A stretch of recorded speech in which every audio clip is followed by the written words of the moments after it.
The horse bucked hard beneath him.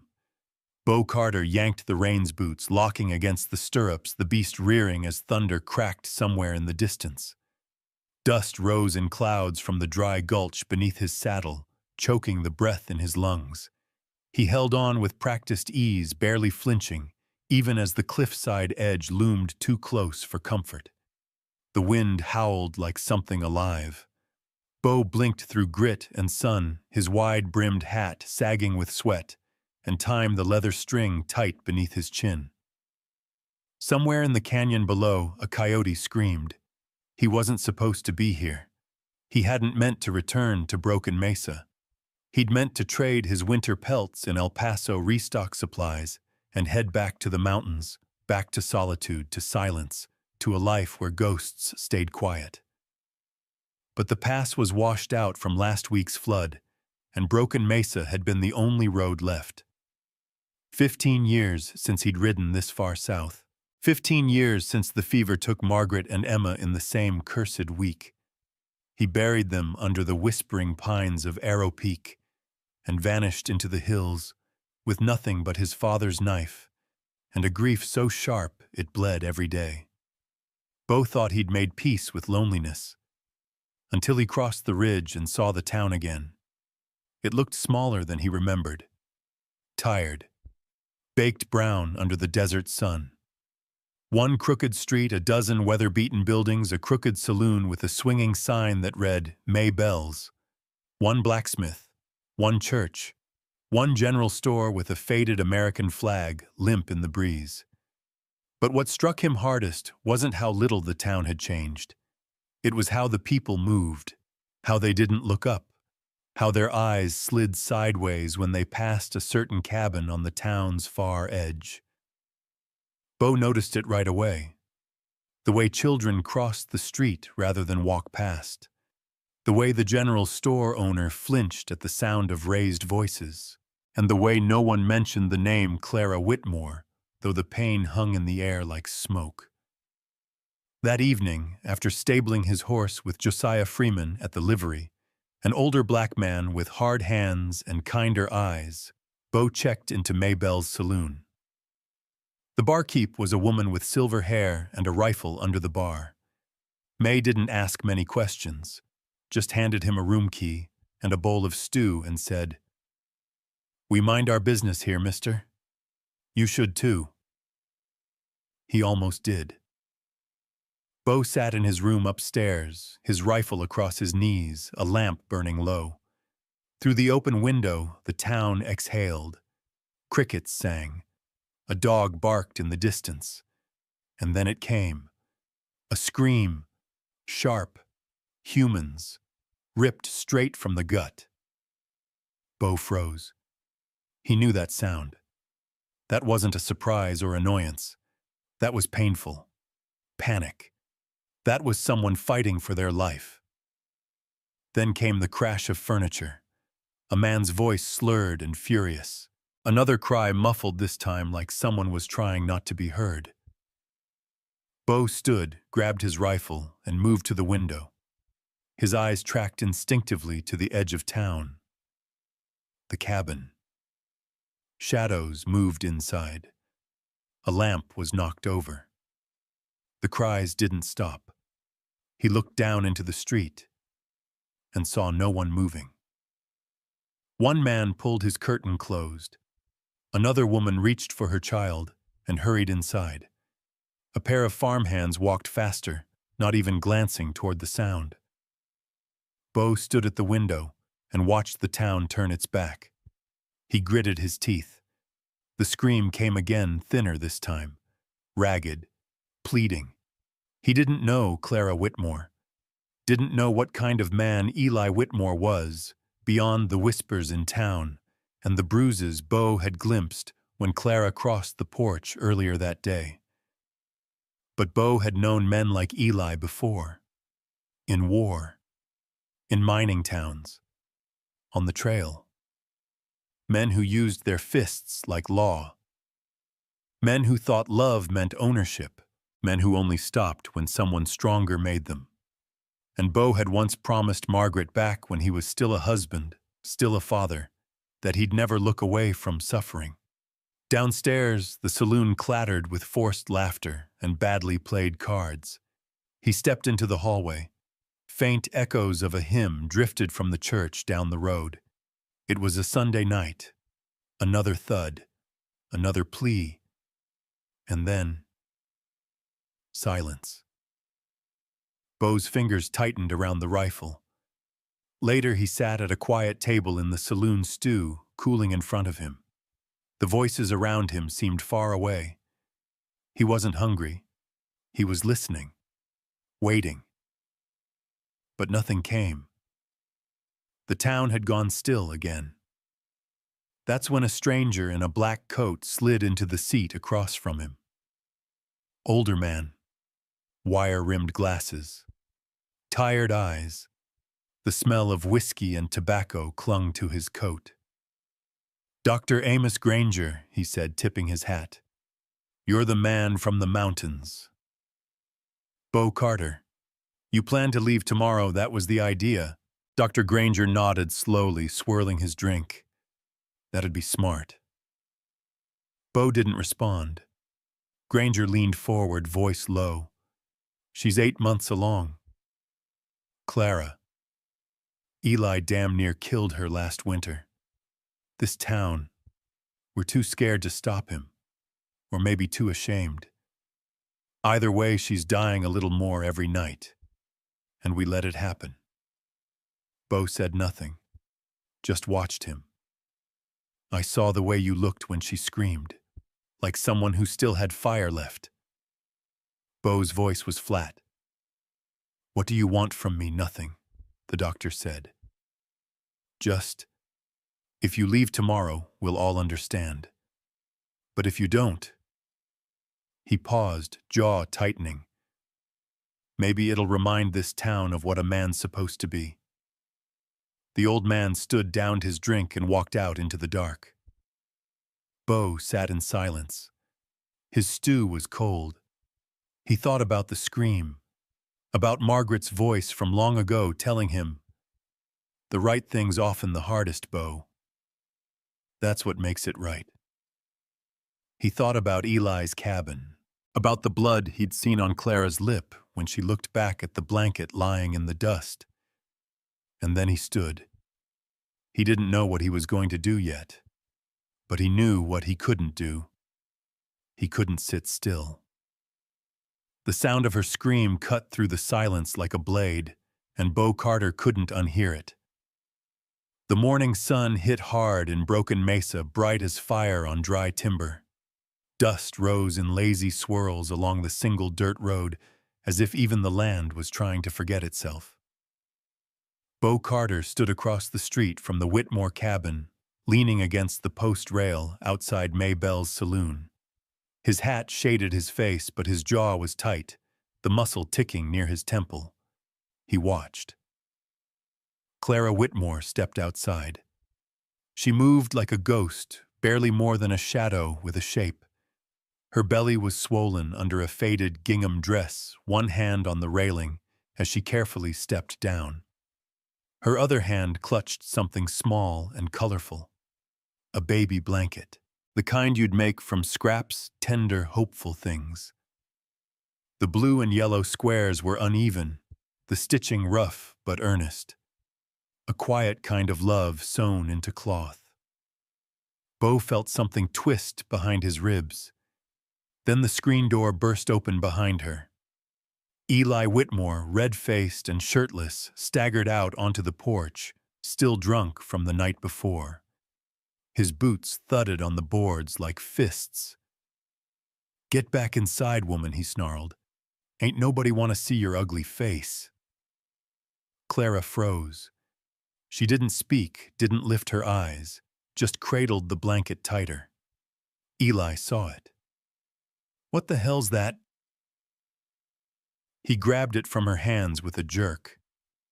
"You making baby gifts now? What do you do while this house rots? You think we got time for this foolishness?" He flung the blanket onto the dirt like garbage. Beau's fingers twitched against the wood post. "It's for the baby," Clara said softly, barely audible. Eli stomped on the blanket.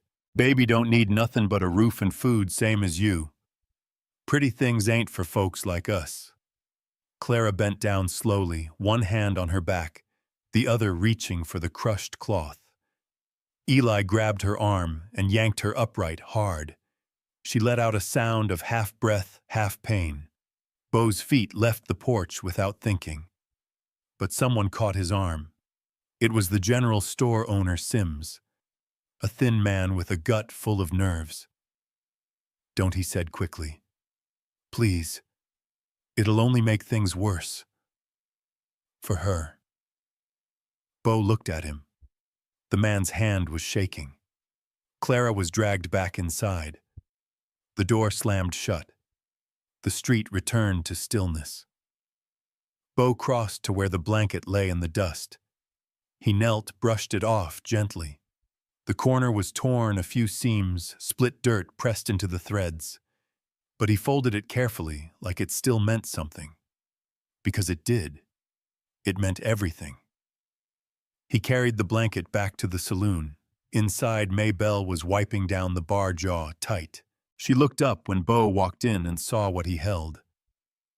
"Can you get this to her?" he asked simply. She stared at it for a moment, then took it with both hands. Her eyes, usually like cut glass, softened. "You don't know what you're doing," she murmured. "Jacob Eli, he'll kill you if you interfere. He can try. He won't come alone. Then they better come ready." May exhaled slowly. "You're a fool." Bo nodded. "Maybe. But I ain't blind." He stepped outside again and watched the cabin from a distance. Around noon, he headed to the livery. Josiah Freeman was oiling a saddle. The old man glanced up, reading Bo's face like scripture. "You heard something last night," he said. "Saw something this morning." Josiah nodded. "I was a slave once, down in Mississippi. I know the look people get when they pretend suffering ain't their problem. I swore I'd never be that man.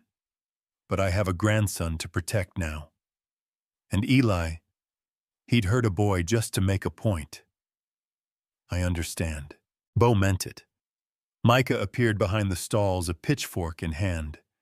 He watched Bo silently, eyes wide. Not scared of him, just scared in general. Bo gave him a nod. The boy didn't nod back, but he didn't look away either. The sun crawled across the sky like it was carrying shame. Bo spent the rest of the day walking around the town, mapping it, not with paper, but with his eyes. The distance from the saloon to the doctor's clinic. The places someone could hide behind. The alleys that curved and pinched. Old scout habits. War habits. Habits from a time when knowing where to run meant staying alive. At the general store, Sims served him without a word. Bo added a pouch of tobacco to his supplies, but mostly he was there to listen. The whispers were louder now. More people talking about what he'd done. About the blanket. Nobody said Eli's name, but they all said her name now. Clara.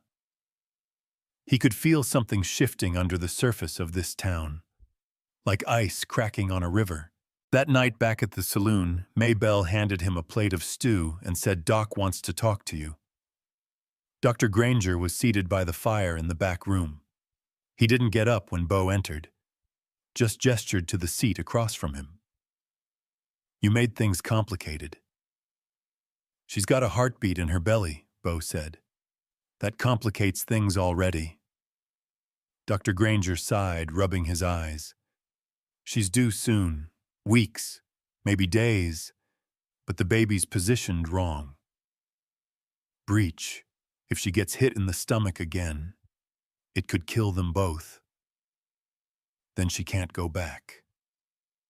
"No, she can't." Bo nodded slowly. "If something were to change," he said carefully. "Could you help her?" Granger met his eyes. "I've been a coward too long, but I'm still a doctor." If you give me a chance to do the right thing, I'll take it. They sat in silence. The fire popped. Bo took out his journal that night, the one Margaret gave him. He wrote not just to her, but to himself. Wrote about what kind of man he used to be, and what kind he was trying to remember how to become. He didn't sleep much. Didn't need to. By sunrise, the town was already moving. Wagons creaking. Roosters crowing. People heading to the well. Nothing had changed, and everything had. Bo stood at the saloon's window watching the cabin across the street. He didn't have a plan yet, but he had a purpose, and that was more than he'd had in years. Then came the scream. This one wasn't like before.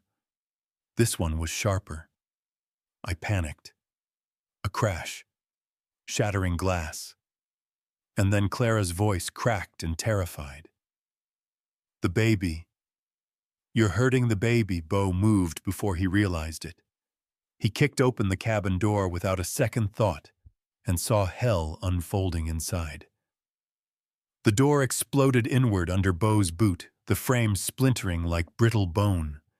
The air inside the cabin was hot, close thick with the stink of whiskey and old sweat. Light sliced through the dust in fractured rays, catching the overturned table broken plates and the wild look in Eli Whitmore's eyes. Clara was on the floor, one arm cradling her stomach, the other shielding her face. Her hair was tangled, her lip split open and bleeding. Eli towered over her, with one hand raised, a bottle gripped by the neck like a club. Bo didn't speak. He moved. Eli turned bottle mid-swing, mouth already twisting into something cruel and victorious, until Bo's shoulder slammed into his chest like a battering ram, knocking him clear across the room. The bottle flew and shattered against the far wall. Clara gasped and scrambled back on her elbows, eyes wide. Eli hit the ground hard, but he was mean and fast, dragging himself upright with a grunt, swinging a wild punch. Bo ducked, drove his fist straight into Eli's gut, then again across his jaw. Something cracked. Eli spit blood and cursed.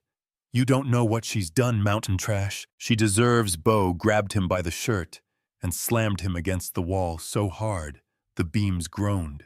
You raise your hand to her again, he growled low, and I'll make sure you never lift anything for the rest of your goddamn life. Eli tried to swing again, but Bo threw him to the ground with a thud that shook the cabin. Eli didn't get up this time. He lay groaning, his breath ragged, clutching his ribs. Bo turned. Clara was sitting up against the wall, hands still protectively around her stomach. Her face was pale, but her eyes were clear now, alert, watching him like she couldn't believe he was real. Bo knelt. Can you walk? She hesitated, then nodded once. I think so. He didn't ask for permission. He slid one arm under her knees, the other behind her back, and lifted her gently.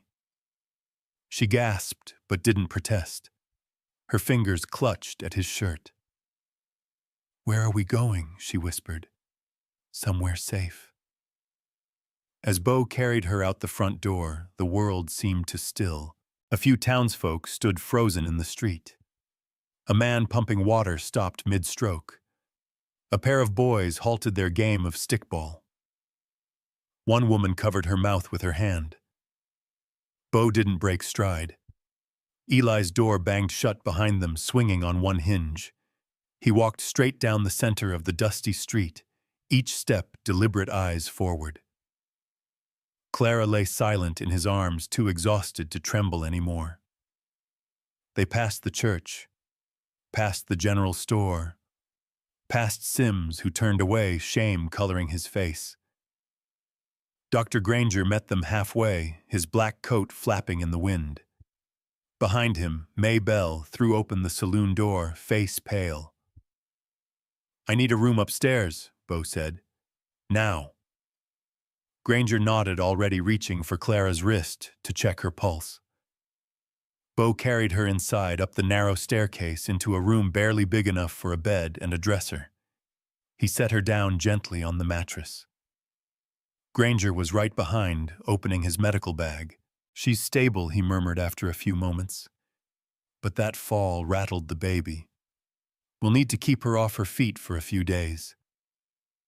Maybe more." "I'm not going back," Clara said quietly, looking up at Bo.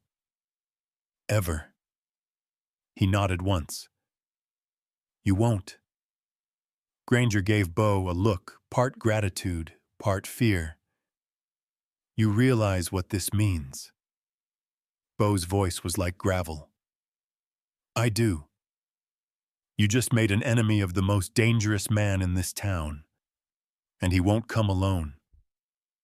Bo stepped out into the hallway. "Then he better bring friends." Word spread faster than the wind in Broken Mesa. By sundown, the town was humming with tension. Half whispers, nervous glances. No one said Eli's name, but everyone knew what had happened. Bo stood on the porch of the saloon, sharpening his hunting knife, slow and steady. His rifle leaned beside the door. He hadn't taken off his boots. Sheriff Boone showed up just before dark. The lawman was a tall, weathered man with tired eyes and a badge that hadn't seen action in years. He stood a few feet from Bo, watching him work the whetstone. "You know what kind of fire you lit today?" Bo didn't look up, didn't light it, just didn't walk away from it. Boone rubbed the back of his neck. "I've tried to keep things quiet around here. Keep the peace, but this ain't going away easy. She's pregnant. He was killing her. I don't need convincing Carter. I need to know if you're going to escalate it." Bo finally looked up. "If Eli comes through that door, I won't let him walk back out." Boone studied him for a long moment. Then he nodded once and walked away. Inside, Maybelle lit another lantern.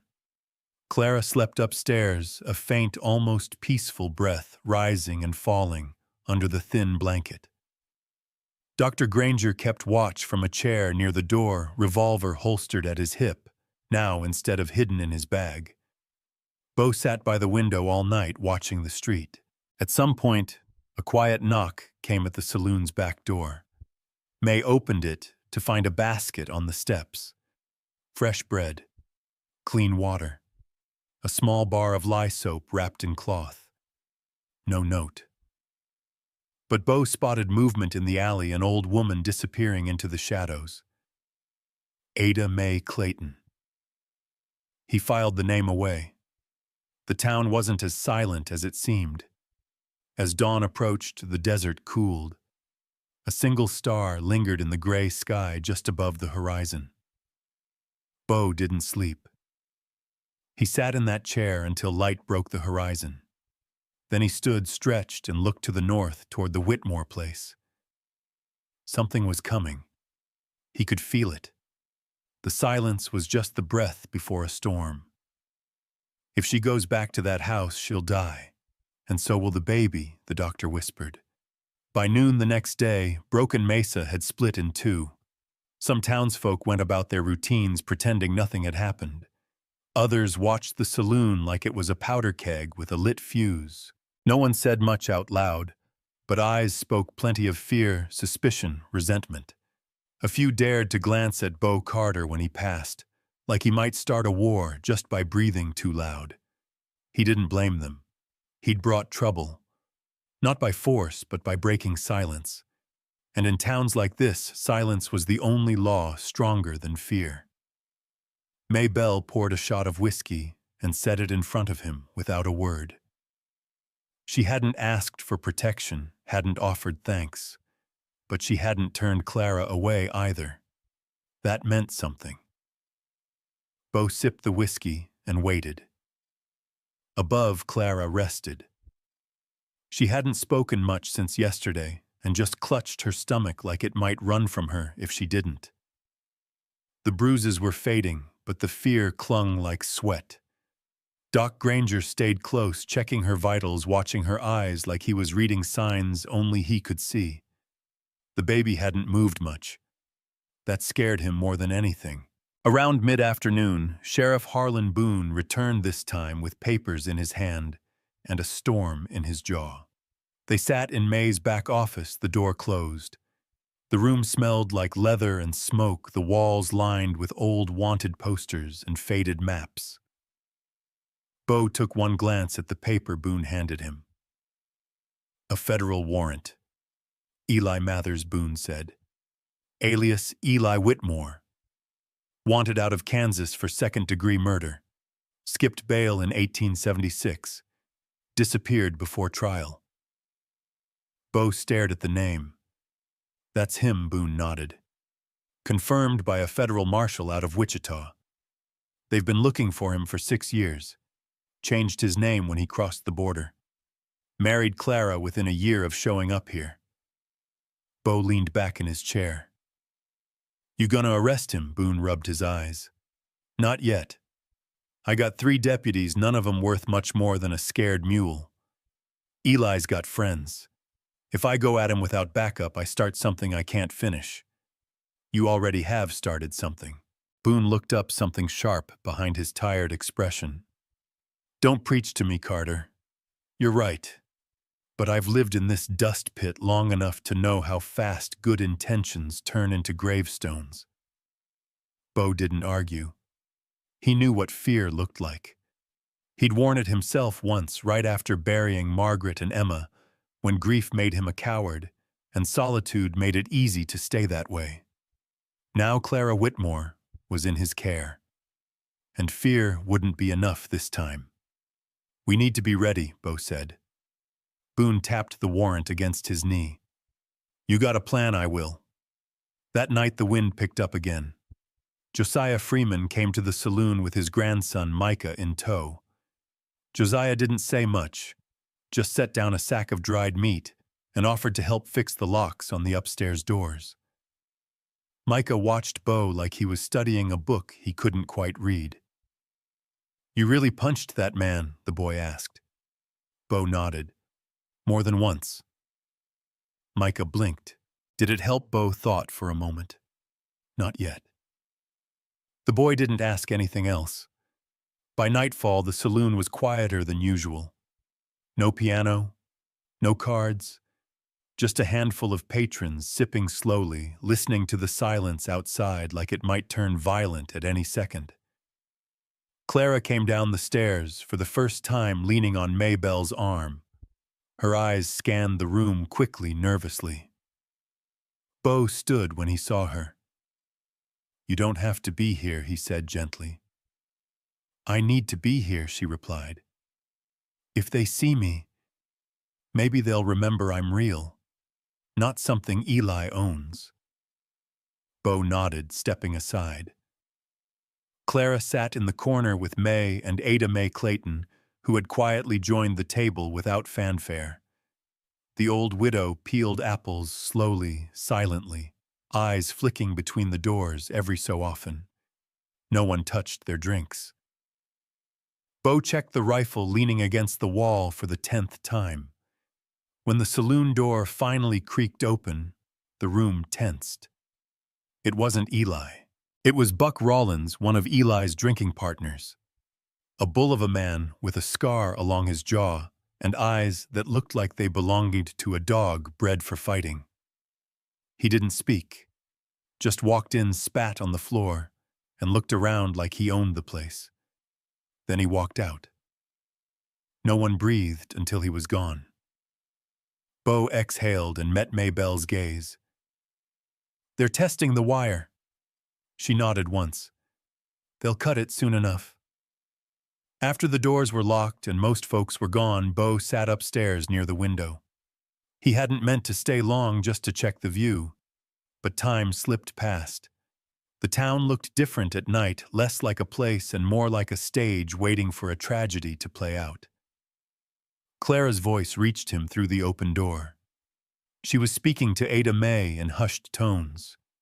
He kept saying it was my fault, Clara whispered, that I broke him somehow. that he'd been good once before me. Ada Mae's reply was dry and sharp. Men like that were broke long before they found someone to blame for it. Clara was quiet for a beat. Then I don't want this baby to know fear. Beau's throat tightened. He stood and closed the window. Downstairs, Boone arrived again, this time with a travel bag and a 6-shooter holstered at his hip. Figured I'd stay here for a while, he said. Just in case. Beau offered a nod. No words needed. The sheriff pulled up a chair, poured 2 fingers of whiskey, and raised the glass. 2 ugly reckonings. Beau clinked his own glass against it. And clean starts. They drank. Outside, the wind picked up again. Something in it carried the scent of smoke. Not fire, just the threat of it. In the distance, someone's dog barked. Beau looked out the window down the long road leading toward the Whitmore property. They hadn't come yet. But they would. I'm not his anymore, Clara says, and I won't be anyone's ghost. They came in 2s at first. 2 riders on the ridge above the livery just after dawn. 2 more posted up near the church. Then another pair loitering outside the general store, drinking from tin flasks and eyeing the saloon like wolves circling a fence post. Beau Carter saw it for what it was. Not an attack, not yet. Just heat rising from the edges, testing where things might crack. The kind of slow suffocation men like Eli Mathers used when violence wasn't quite ready, but rage was already boiling. By midday, the town had gone dead silent. No children played. No hammers rang from the smithy. No church bells. The wind blew empty through the main road, carrying dust and tension in equal parts. Inside Maybell's saloon, Beau checked the barricades a 3rd time. He and Josiah had reinforced the back door with extra timber and a rusted iron bar. Boone had posted himself by the front window, rifle across his lap badge, glinting faintly in the low light. Maybelle, steady as a mountain, sharpened a kitchen knife without looking up. Ada Mae was upstairs, with Clara helping her bathe, change her dressing, and talk about anything but fear. But everyone felt it. Beau stepped outside, standing on the wooden porch beneath the saloon sign. From there, he could see the men near the store shift uneasily. One of them, Tommy Pike, Eli's cousin by marriage, tilted his head and spat in the dirt. Tick-tock, Tommy muttered loud enough to hear. That baby won't wait forever. Beau didn't move. Didn't need to. Because right then, young Micah Freeman rode into town on the borrowed mule dust caked to his shirt, eyes wide but determined. His return was unexpected. He wasn't due back from Austin for at least 3 days. Beau met him halfway. You get there, he asked. Micah nodded breathlessly. Found the marshal's deputy. Told him everything, showed him the warrant. He said help's coming soon as they get the paperwork cleared. How soon? 3, maybe 4 days. Maybe less. Beau exhaled. Not good enough. But it was something. He knelt in front of the boy, gripping his shoulders. You did good. Better than most grown men I've met. Micah swallowed hard. I wasn't brave, Mr. Carter. I was scared the whole way. Beau smiled faintly. That is brave. They brought Micah inside. Gave him water. Food. A cot near the stairs. Outside, the riders were less subtle now, shifting closer, eyeing the windows. One fired a warning shot into the air just after sundown. The sound echoed across the empty street, loud and deliberate. Pressure's building, Boone muttered, polishing his revolver. They're trying to break us with time. Beau nodded. We won't give. He made rounds again, checked the water barrels, counted the shells. Josiah helped reinforce the upstairs hallway windows with planks. Maybelle poured sand along the floorboards to muffle approaching footsteps. Dr. Bon. Granger lit lanterns and checked Clara's vitals again. Her breathing was shallow. The baby hadn't turned.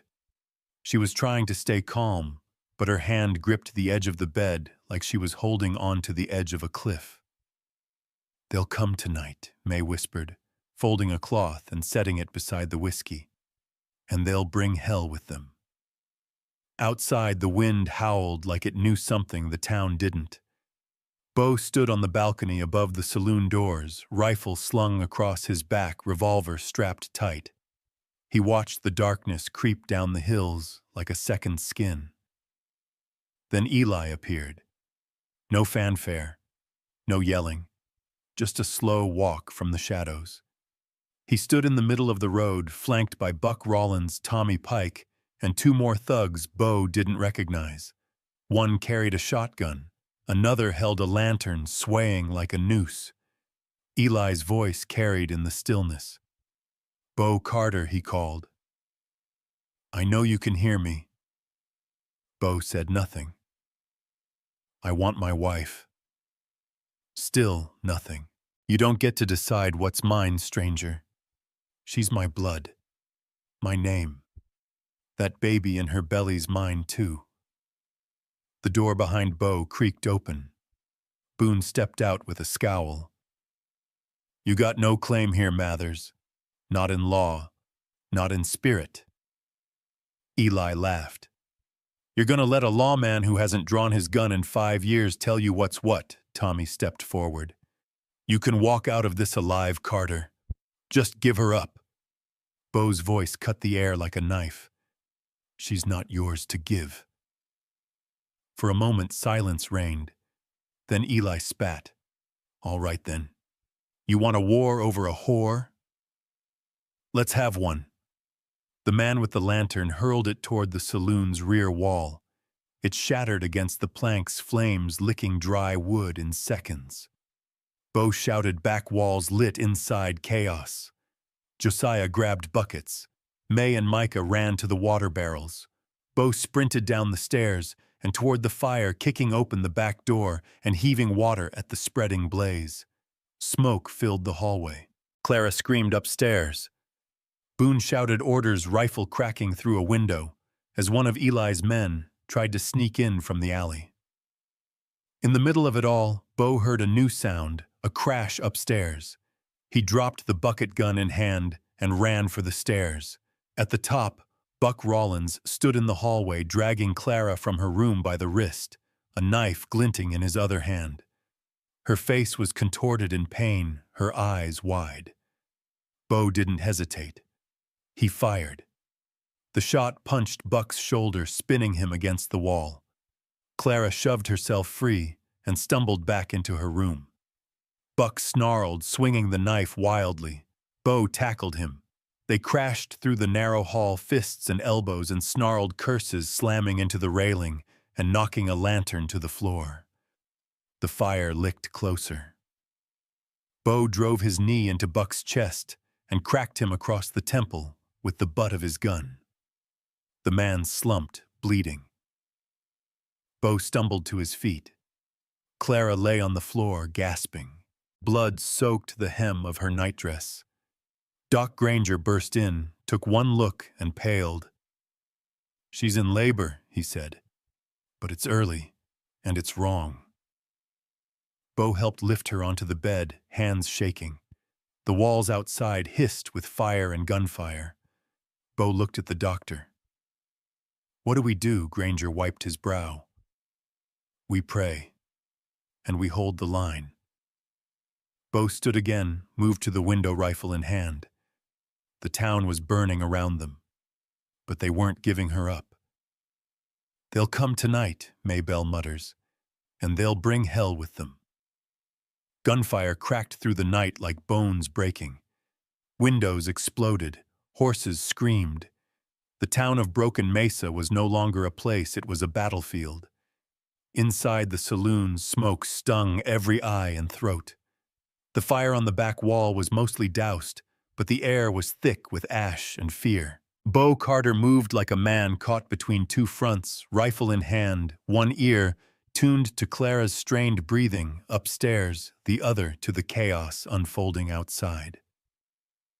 Doc Granger was soaked in sweat sleeves rolled to the elbows, hands bloodied as he worked beside Clara.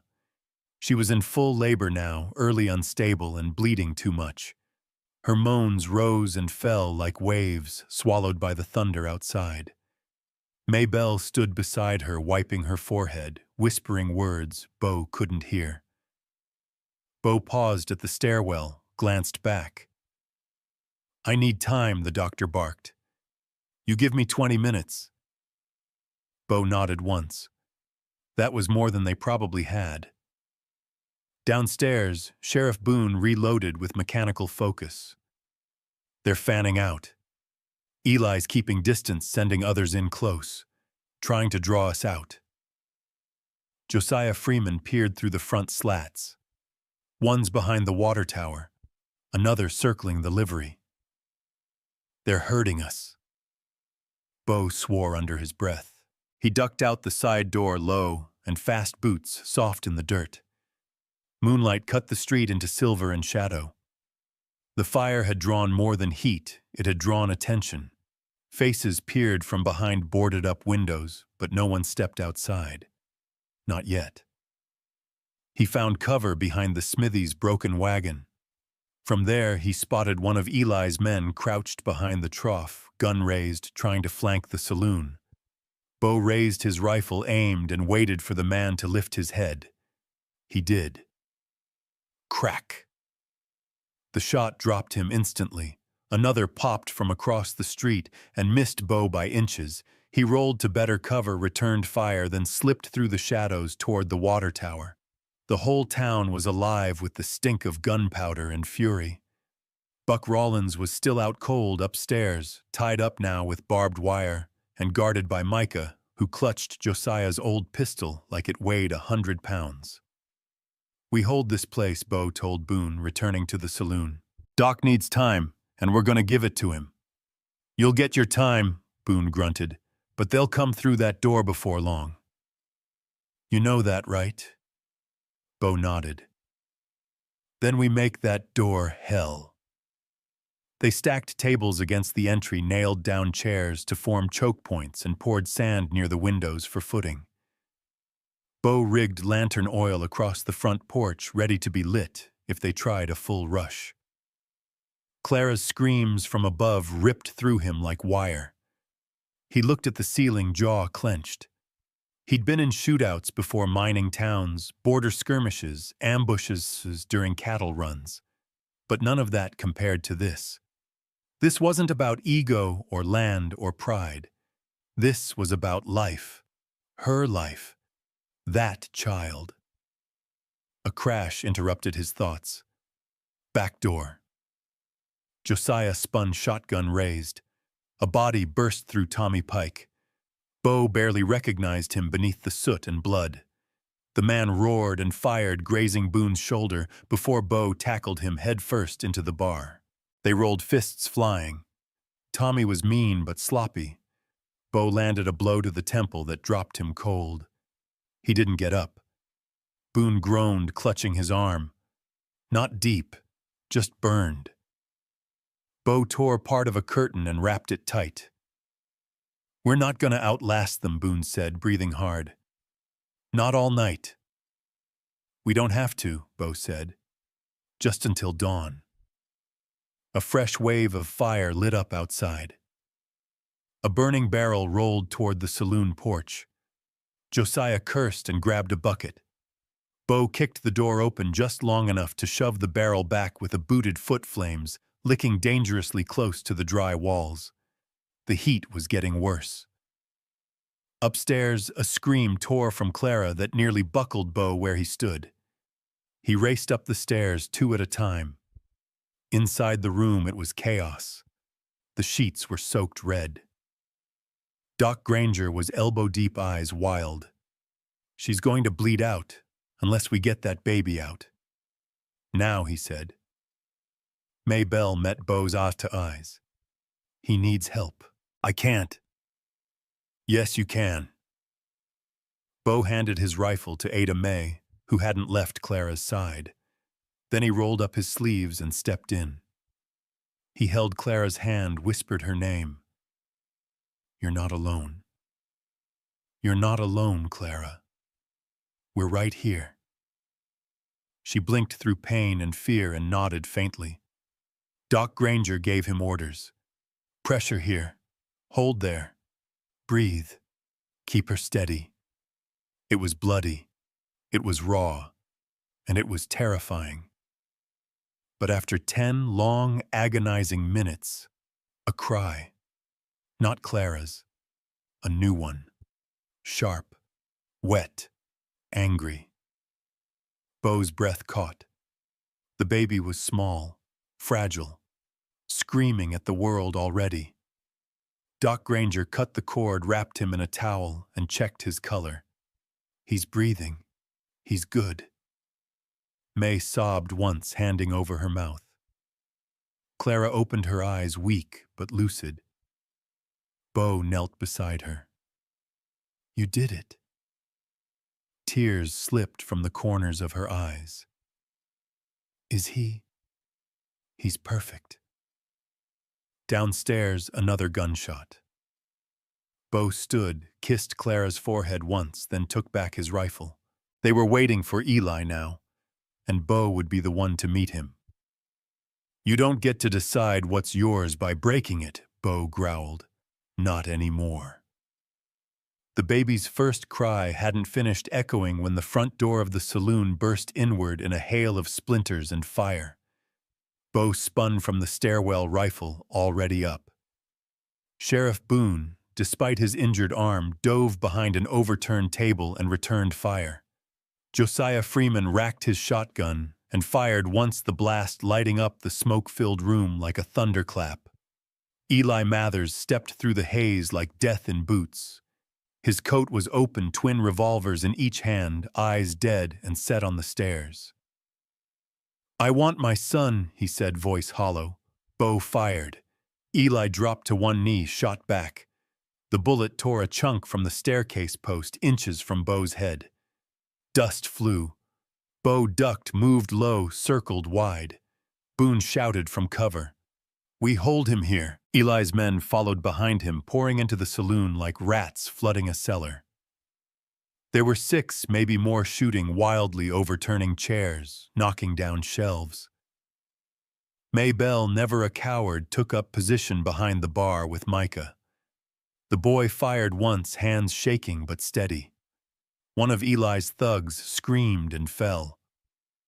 Upstairs, Clara clutched her newborn, wrapped in layers of cloth sweat clinging to her skin. Doc Granger pressed a dresser against the door. Ada May took a knife from her apron and faced the hall. They weren't running. Bo moved like a shadow, ducking, firing, never still. He clipped one man in the leg, another in the ribs. The saloon was smoke screams, firelight, and fury. Then Bo locked eyes with Eli again. The bastard was climbing the stairs, slowly, steady, and relentlessly. Blood dripped from his left arm, but he didn't seem to notice. His eyes were on the bedroom at the end of the hall. On Clara. Bo shouted and charged. He hit Eli from behind, sending both of them crashing into the stair rail. The old wood cracked under their weight. They rolled, fists flying, guns forgotten for the moment. Eli's elbow caught Bo's cheekbone, splitting skin. Bo returned the favor with a punch to the gut, then another to the jaw. They tumbled to the bottom of the stairs. Eli reached for his pistol. Bo kicked it away. Bo climbed on top of him, fists hammering down, years of silence and guilt and fury unleashed in every blow. You don't own her, Bo roared. Eli snarled through bloodied teeth. She's mine. That child is mine. Bo grabbed him by the collar, eyes blazing. No, he never was. Not the moment you chose hate over love. Bo slammed him again. Behind him, a shot rang out, one of Eli's men back on his feet. Bo turned, too slow. The bullet ripped through his left shoulder. He dropped. Pain exploded through his chest. He rolled instinctively, gun drawn, firing, even as the world spun. The thug fell. Bo crawled behind a table, breathing ragged, clutching the wound. Boone reached him, pulled him further into cover. "You good?" Boone asked, eyes darting. Bo nodded once, jaw tight.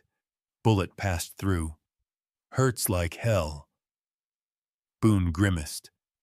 "Eli's still breathing." The bastard was pushing himself to his feet, staggering, blood pouring from a gash above his eyebrow. Then the front door slammed open again. Marshal Elijah Brand stood on the threshold, a long coat flowing behind him like a flag of judgment. His badge gleamed in the firelight. Behind him, 2 deputies raised rifles. "You boys done playing outlaws," the marshal said, cold and calm. The room frozen. Eli looked up, stunned. Brand held the federal warrant high. "Eli Mathers, you're under arrest for the murder of Jedediah Clark, obstruction of justice, and evasion of federal custody." Eli looked around the room at the broken glass, the blood, the fire, the men dead or dying on the floor. At Bo, still crouched, but alive. At the townsfolk now standing behind counters, guns in hand. In Clara's eyes, watching from above is like judgment itself. And he did the only thing cowards do when they're finally seen. He ran. Straight out the back into the dark. The deputies chased him, but it was Bo, bloody limping, who pulled himself to his feet and followed. Down the alley, past the livery, into the open dirt field behind town. Moonlight painted everything silver. Eli stopped there, spinning, gun in hand. Bo stopped too, breathing hard. "You should have killed me when you had the chance," Eli hissed. "I did," Bo said. "I just left your body standing." They fired at the same time. Bo's shot hit Eli square in the chest. Eli's missed. The man stumbled, stared at Bo, and fell to his knees. He tried to speak. Nothing came. Then he fell flat, dead, before his face hit the dirt. Bo stood there a long time. Then he turned and walked back toward the town, toward Clara, toward the baby, toward the life that waited. You can't outrun who you are, but you can choose who you become. Sunrise came slow, like the desert was exhaling after holding its breath all night. Bo Carter stood on the edge of town, shoulder bandaged, watching the first light break over broken mesa. The air was quiet now. No gunfire. No shouting. Just wind and birdsong, cautious and soft. The kind of quiet that only comes after everything falls apart, and nothing is chasing you anymore. Behind him, the saloon still stood, scarred, blackened in places, windows shattered but standing. Inside, the townsfolk swept glass and patched holes. Josiah was hammering planks across what used to be the front window. Boone gave statements to Marshal Brand, who'd officially taken custody of the 2 surviving gunmen. The rest were buried before breakfast. Bo didn't say much. He didn't need to. He'd said all that mattered when the shooting stopped. He turned toward the church and walked slowly, boots kicking dust in rhythm with the cicadas waking in the brush. The door creaked open as he stepped inside.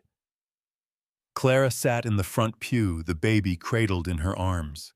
She was singing softly, some old lullaby Bo didn't recognize, the kind passed down between women across generations, older than grief, older than men like Eli Mathers. She looked up when she saw him. "Hey," she whispered. "Hey." He stepped closer, removed his hat, and sat beside her.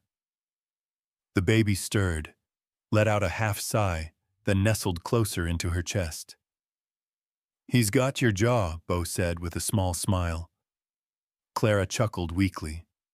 God help him. They sat in silence for a long time. Dust filtered through the stained glass windows, painting them in fractured gold and blue. Are you leaving? She finally asked. Bo didn't answer right away. I was, he said. Figured I'd go back up into the hills. Maybe I've done what I came to do. And now Bo looked down at the child. Now I'm not so sure. Feels like maybe I stopped running long enough to remember who I used to be. Clara brushed a thumb across the baby's cheek. He doesn't have a name yet. Bo tilted his head. Are you waiting on something? She looked over at him. Maybe. Maybe not. They shared a quiet look, tired, honest, deeper than words. Outside, Maybelle rang the morning bell. Not for a service, just a habit, just life returning to its rhythm. Bo stood. I'm not going far, he said. Just to help Josiah with the roof. Do you need anything? I'll holler, she said, smiling. Go. He walked out into the morning sun, warming his face, and for the first time in years, he didn't feel the weight pressing on his chest. The ghosts weren't gone, not Margaret, not Emma, but they were quieter now, softer around the edges. Bo joined Josiah and Micah atop the saloon roof, hammered nails, shared coffee. I watched the town below begin to breathe again. The townsfolk who had once looked away when Clara screamed were different now. Not all of them had fought, but enough had stood up to remember how. Fear hadn't won. And maybe next time, if there was a next time, more would stand faster. That was how change came in places like this. Not in grand speeches or perfect justice, but in little reckonings, in cracked saloon doors that stayed open, in women singing lullabies to children born from fire, in old men building new windows where bullets once flew. By dusk, a wagon was loaded for Eli's body. No ceremony, no tears, just closure. Bo watched it roll out of town, dust trailing behind like a memory finally fading. He spent that night sleeping on the floor beside the baby's cradle, Clara on the bed above both of them, exhausted but safe. He dreamed of pine trees and riverstone, of laughter, of a cabin that hadn't existed yet. 2 weeks later, Bo planted a stake in the soft earth just outside town. Drive it deep. Tied a line to mark a frame. Then another. Cabin, Micah asked, holding a sack of nails. Bo nodded. Home. For who Bo looked toward the saloon where Clara stood in the doorway with her baby in her arms. She raised her hand. For all of us, Bo said. The town of Broken Mesa didn't forget what happened. They told it in different ways. Some said Bo was a mountain ghost sent to settle old sins. Others said Clara herself cursed Eli and summoned fire. But those who were there knew better. It wasn't magic. It was just one man who said no when everyone else said nothing. One woman who chose to live even when the world told her to stay quiet. And one child who cried just loud enough to wake a sleeping town. Some stories end in silence. This one ended in a lullaby.